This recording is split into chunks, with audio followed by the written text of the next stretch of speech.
Hey, Ravens fans! It is what is this? Week 7, I believe. Week 7 of the NFL, and here we are. Ravens are playing the Vikings now. We also saw what happened last week with the Bears winning in overtime against the Ravens. The Ravens offense was only able to muster 2 points in that 2-point conversion. Special teams did happen to get 6 points on field goals and 14 points on a kickoff and punt return. What we've seen all season so far is the offense, even from the first 2 wins against the Bengals and the Browns, that this offense doesn't have the big play threat that we kind of expected from this season. Now, we did see it a little bit in the Raiders win, where I think Mike Wallace had 3 catches for over 130 yards. We definitely saw some big bombs down the field and things like that, but we saw in the Bears game that didn't happen. Flacco didn't have the time. It didn't run any plays to get down the field. Either guys weren't open. I don't know. It's this Ravens team is way too inconsistent. Has been for the last few years under John Harbaugh since the end of 2014, after they lost to the Patriots in the divisional playoff round. This team has been highly inconsistent. Now, a lot of blame is going to be put on Ozzie Newsome. He put a lot of emphasis and he put a lot of money and time and draft choices into the defense. Now, granted, they haven't been an elite defense because they did give up over 230 rush yards last week. But at the end of the day, when you got Tavion Young is out, Brandon Williams is out, Correa and them aren't stepping up, neither is Kafusi. Brent Urban went down. So you got guys that are supposed to step up and they don't step up. So it a little bit it comes from the fact that Ozzie spent so much time and effort into getting the defense together that they didn't get the offense together. And they had Kenneth Dixon, but he got injured and then had the PED suspension on top of that. Yanda gets hurt, but they didn't really have anybody besides Yanda and Stanley. So I think the offensive line going into the season was always going to be an issue, regardless. And the wide receiver position, you had Macklin, but you wanted Perryman. It was imperative that Perryman stepped up this season. Has not stepped up, as he saw last week in the Bears game. He had a pass that was in his hands, like he was falling down, and he did get hit back in the back of the head. But you got to make that catch. And then Campanaro over the middle missed a ball. And I know he returned a punt return for a touchdown, but these receivers got to catch the ball. And I don't know if it's Flacco just doesn't have confidence in them. Obviously, it looks like with him missing all of training camp and preseason, he didn't have any time to practice with these guys to get in some kind of rapport and to get some kind of timing down with these guys. So they're literally trying to find their offense on the fly as the season goes, and that's not how a team is supposed to operate. You're supposed to have this stuff going into week 1, and it's just not happening. Now, granted, the league itself is average. The league right now is pretty average. We saw last night, the Raiders and the Chiefs, they had 3 chances with 0 time on the clock because of penalties. They score a touchdown. So the defenses all around the league are giving up points. So it's not just the Ravens. But going into this Vikings game, the good news is that Brandon Williams looks like he's going to be back this Sunday. So he practiced all week. He didn't have a red jersey on or anything. He did full practice. Was ready to go. It seems like he will be playing this Sunday, which is huge because as we've seen the last few games, without Brandon Williams in there, these teams that can rush the ball, teams that have decent running backs or at least a stable of running backs, have been able to run on this Ravens defense. Carl Davis and Michael Pierce just aren't Brandon Williams. There's a reason why Brandon Williams got paid the big bucks. So I think having him back in the middle of that defense is going to be a huge help to stop the run game. Now, the only thing that benefits the Ravens, I think, for the Vikings offense is they have Case Keenum playing at quarterback this Sunday. They already announced it. Sam Bradford's still not playing. And Stephon Diggs is still dealing with a groin injury. He didn't practice, it looks like, this week, so he may not play. And I think, if I'm not mistaken here, let me check it out. Michael Floyd is dealing with a hamstring. He didn't practice. One of their guards also has a calf issue. He didn't practice.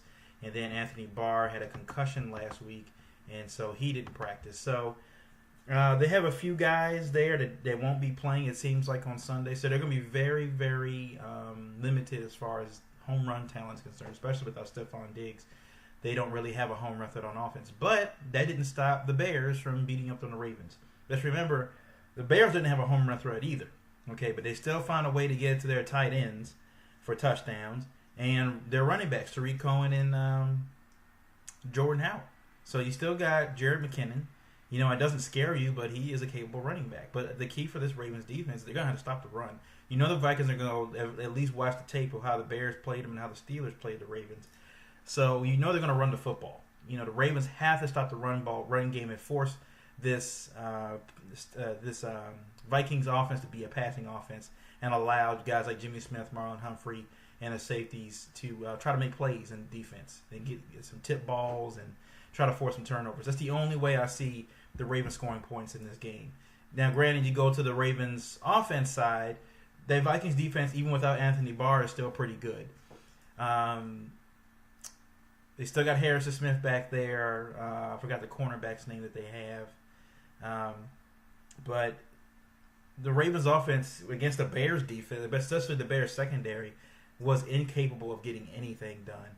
And Perryman had a concussion, so he may not play. The Ravens did go ahead and sign Griff Whalen. They ended up letting go Tony Bergstrom, the guy who they traded the unconditional draft pick for. So the Ravens are digging through the dumpster now, trying to find wide receiver talent, try to sign somebody to catch the football. We hope Macklin plays this Sunday. We're not sure. He had a red jersey on, I think, all week. So maybe they're just kind of taking it easy. But, you know, if guys are ready to go, I know they're like, oh, let's hold them out to next week. Let's be sure. The Ravens aren't in that mode right now. They are 3-3. The Ravens are 3-3, and instead of being 4-2, and they're in a situation where they could go 3-4. And they got the Dolphins next week on a short week. I go play the Dolphins an away game a home game on a Thursday night. So they got to get this win. They got to get these next two wins to try to get back into the running here because, and if they lose to the Vikings, and the offense doesn't put up any points, I would assume heads are going to starting to roll. Now, I would assume that now they have a bye week after that Dolphins game, but I would assume that if the Ravens offense, Marty Morningwig and those guys can't get any points on the board, even if they do win, I think even if they win, if the Ravens offense still looks inept and still can't get anything done, I think the Marty Morningwig experiment is over, and at that point, Harbaugh will be on the hot seat and probably getting ready to go at the end of the season. They got to get something. They got to be consistent now through the end of this schedule. Now a lot of guys make excuses for Flacco and the receivers aren't making catches and this and that. It's a lot of blame to go around. You know, the fact that Ozzie and them didn't put enough emphasis on building that offensive line up. He's just, like you said, you had Yonda, but he's getting older now. He's dealing with injuries. You didn't replace Kelechi Osemele. You didn't replace Ricky Wagner, really. You have some issues at wide receiver. You trusted Bashard Perryman. The Ravens, time and time again, draft these wide receivers and expect them to do big things, and they don't pan out. I mean, you look at Chris Moore, who barely only got in because Perryman got hurt. Bashard Perryman, his third year in the league, still can't seem to live up to his wide receiver draft. But that's on the Ravens. I think he wasn't a number one talent. The knock on him in college was he couldn't catch the football. You look at Torrey Smith of the world. While he was a decent player for the Ravens, he wasn't the elite receiver that they thought he was going to be. Tandon Doss, we go back to that. Darren Waller. The list goes on and on of the wide receivers the Ravens have drafted in top rounds have not panned out and not picked up by anybody on any other squad in any capacity. The Ravens just don't do a good job of drafting wide receiver talent. They always go out and spend free agent money on these guys, wasting salary cap dollars. And this is why drafting well when your salary cap is really tight, drafting well is imperative for you to get talent because at least you have 4 years of them locked in before they hit free agency. When you got to keep spending free agent money on guys that you look at the Matt Elams of the world and Terrence Brookses and those guys that they drafted, they drafted them to be the strong safety and the free safety, and they're gone, and they had to spend money on Eric Weddle and Tony Jefferson. So that pushed money away from trying to sign a center and trying to sign a left guard and a right tackle. You know, they didn't draft. They focused so much on the defense. And then you got guys who aren't playing. Kafusi isn't playing well. Correa isn't playing well. So those guys will look like turn out to be busts, and they wasted their picks on them. Tim Williams hasn't really suited up yet. Tyus Bowser, he played well in the preseason, but I haven't really heard anything from him besides week 1. That may be because of depth chart issues. You know, they're stacked at that position. But the fact of the matter is the Ravens are in a position right now where they can keep trying to make these excuses week to week. Oh, we need to get better. We need to do this. We're a better team than what we are. Not from what we've seen. Then if they miss the playoffs this year, this will be the 4 out of 5 years now they would miss the playoffs. And in this league today, you got to be able to compete. You got to be able, especially the Steelers. You got Antonio Brown there still, Martavius Bryant, Le'Veon Bell. Now, well, they got their own issues because Le'Veon Bell may not stay there past this year, and Ben Roethlisberger may retire. So the Steelers may be doing a rebuild at some point, you know. But this division is open for the Ravens. It's open for the taking. It was there last year for the taking as well. The Ravens just can't seem to capitalize. And that's been the MO of the Harbaugh era since 2012. At the end of 2012, the Ravens have really been lackluster. You know, they haven't been, since 2014, have not put up a top 10 offense. And in this league, if you can have a defense that's maybe number 15, number 16, number 17, but an offense that's in the top 5 or top 10 at least, you have a good shot to be in the playoffs. If your rankings are in the teens for the most part, in upper teens, lower teens is like 11, 12, 13, those kind of teams in defense and offense, you can get things done. You can score points. You look at what happened last night. The Chiefs and the Raiders both put up 30 points last night. That's how you get win football games today. If you're not able to put up at least 27 points or 20 or 30 points in games today, you're going to lose because of how much the rules have changed to give offenses more opportunity to score points. You've got to be able to score points. This Raven defense is going to give up touchdowns. That's not the 2000 Ravens. They are going to give up touchdowns.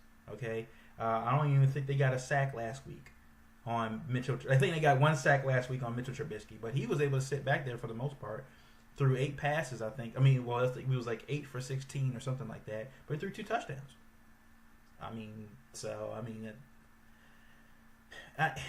Who knows? But, I think I'll go with my prediction real quick. I would say I think it's an away game so far. The Ravens have played okay on the road so far. And they played well against the Raiders last week. And they're traveling to Minnesota.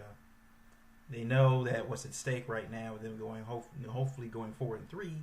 They don't want to go 3-4 because then it's going to go down a spiral. Because then they got a short week. It's still on their brains, and they could possibly hit a downward spiral going to the bye week and go being 3-5.